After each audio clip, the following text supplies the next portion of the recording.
आज लगभग 75% देश खुलने के समाचार के साथ ही गुवाहाटी से भी एक समाचार आया है कि अफ्रीकी स्वाइन फ्लू ने भी दस्तक दे दी है।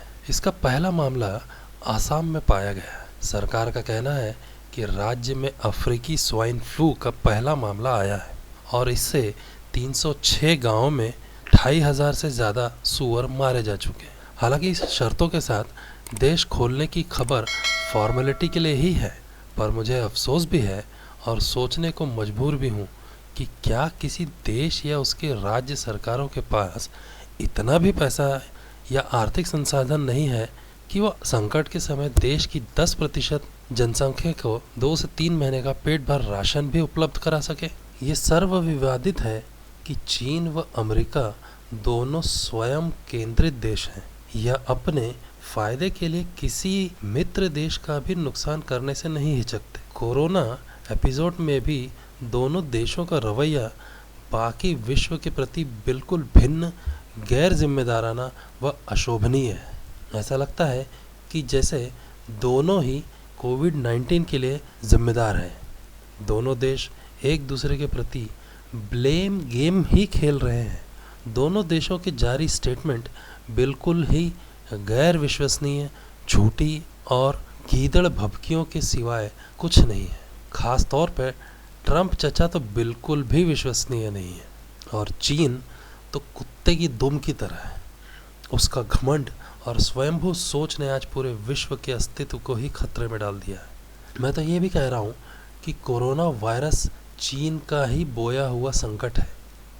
चीन ने एड्स के वायरस का आरएनए कोरोना वायरस में डालकर उसे और अधिक मारक क्षमता वाला बनाया है और उसने इस वायरस को एक जैविक हथियार के रूप में इस्तेमाल किया है। सारी दुनिया में आज इसी के अहंकार की वजह से लोग अकाल मौत मर रहे हैं। मैं आज आपसे निजी तौर पे निवेदन कर रहा हूँ कि अगर बाजार, सड़क सब कुछ खुलता भी है तो भी आप घर से बाहर ना जाएं, क्योंकि वास्तविक स्थिति बहुत ज़्यादा ख़राब है। 10% से भी आंकड़े स्पष्ट नहीं हैं। मई और जून पूरा घर में ही रहें और आगे 1 साल तक बहुत ही ज़्यादा अपनी और अपने परिवार की सेफ्टी करें। 2020 ये साल लाभ हानि का नहीं बल्कि ज़िंदा रहने का साल है। हम ज़िंदा कैसे रहेंगे तो इसके अपने आप में एक मायने है। आपको अपना खुद ध्यान रखना होगा, क्योंकि ये वायरस सभी के घरों के दरवाजे पर दस्तक देकर गुजरेगा।